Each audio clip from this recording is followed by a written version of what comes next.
This video is brought to you by Audio.com. I'm guessing the majority of you, if you're over 18, has seen SaltBurn. Lots of people get lost in SaltBurn. This place, it's not for you. I can honestly say that these last few months have been the happiest of my life. When it first came out, I heard all the buzz about all this random kind of sexual acts and all this kind of stuff. I was like, okay, another one of those movies just trying to grab attention by doing extreme stuff. But my wife said, hey, let's sit down, let's give it a go, let's watch it. I'm hearing good things, I'm hearing bad things, let's make our own mind up about it. I said, right, let's do it. SaltBurn was written and directed by Emerald Fennell. Super talented director. It was also shot by, now I'm going to look at his name here because I don't want to mess it up. Linus Sandgren, I believe is his name, the director of photography. The one thing that stood out to me with SaltBurn was how incredibly beautiful it was. It just looks phenomenal. The lighting, the tone, everything was just done so well. And overall, I really enjoyed it. I liked the twists, I liked the turns, I liked the darkness of it all. I really, really did. It was a standout movie in 2023 for me. Ever since watching it, I've wanted to recreate certain scenes and certain lighting. And I'm a big neon fan. Like my photography, I use a lot of neon. I use a lot of that kind of look and the grain and that whole idea. Today I'm going to recreate one of the scenes in SaltBurn. Very simple, a few neon lights, nothing crazy. The scene I'm going to do is the scene at the party at the very end where Felix is making out with this girl, they're kind of getting hot and heavy, and Oliver, Barry Keoghan's character, is watching them from the kind of shadows. He's half dark, he's neon lights here from the club lights and the party lights, but he's also in the darkness and he's just kind of creeping. So I'm going to try and recreate the scene here in take 9.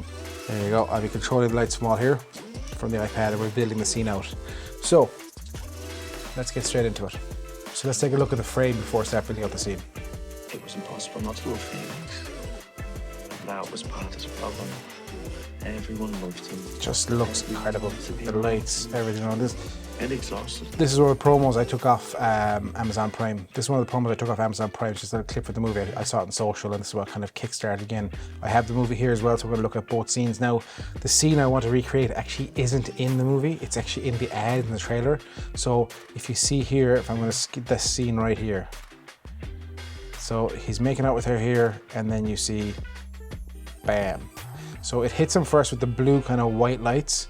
You see that red neon light behind him bouncing on the wall. So, and I'm going to try and get the same color tone here across his face. And I'm going to, as you can see, it kind of changes throughout the scene. So click, click, click. So it's green, there's a bit of white, there's a bit of blue. Simple enough setup, but it's menacing. And it's actually more than half his face, is it? It's just, no, it is half his face, completely half his face. So we're going to start with that. We're going to see how it goes. Again, simple setup. It will probably be a 2-light setup, maybe a 3-light setup if I use the backdrop as well. I'll see what the crack is, but I need to get it real dark, real dark. But again, see that red when he's in the darkness, that red is highlighting him perfectly under his ear and just under his chin.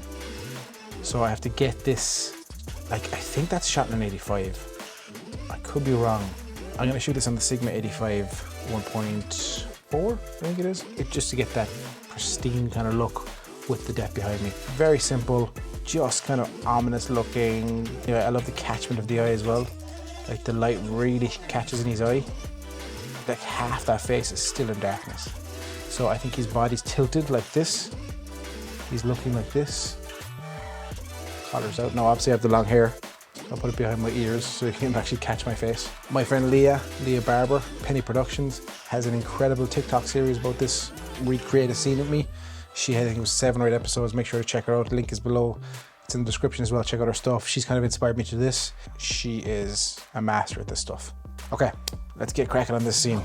Audio.com has just released Elements. This is going to revolutionize the way creators make videos.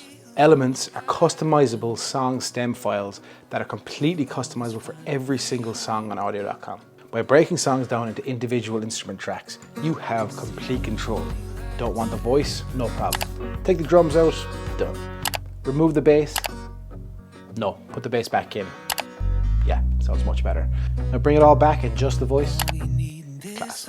Class. This basically gives you 5 times the amount of audio options from the audio catalog. It really empowers video creators to create unique and powerful film scores for any type of project. Unboxing, vlogs, talking heads, whatever the project may be, Audio.com has you covered, and Elements gives you complete and full control. Check out the link down below, audio.com/J, and you get 10% off an annual membership. So I have the 600C Pro up. I've thrown a light dome on it. It is giant and it's shining red nice and beautifully. It is the Aperture Light Dome 150. It's massive, lads. It's absolutely massive. Without the Aperture Dome, it was too bright. It was hitting where the red was going everywhere. So I didn't need that. I needed it to kind of be precise. Now I have my red here. I'm gonna set the tube lights up beside me. I set the final frame and then let's see if it works. I was getting too much light on my left hand side, so I brought in this scrim. So as you can see here, I think this is probably the closest I'm going to get to it. That's actually it, is it? So that's actually the cop car setting. Menacingly looking on as I scare the shit out of someone. If anyone walked in, lads, what would they say? That was a lot harder than I thought it was going to be. To be dead honest, that was a lot harder than I thought it was going to be. First one didn't work. The P24Cs weren't strong enough, so I had to bring in the big boy, which is the 600C Pro, the Aperture. Yeah, Aperture. Too much light leak on my left shoulder, so I had to bring in the scrim to blacken out and just add that whole darkness and that dim. Now I will have to add a mask in post to kind of get that more dark, so I can get the 50-50 look on my face. I was happy with that. I'm happy with that result. Got there in the end. Bit tricky, but got there in the end. Happy to do it. If you like this style of video, if you like the idea of these setups and the lighting setup ideas, or recreate scenes, or if you have any scenes you'd like me to recreate, let me know below. Until next time, deuces. Oh, subscribe. Come on, subscribe. 47% of my viewers watch my videos without subscribing. What's up? What's up? Hit subscribe. Let's go. Deuces.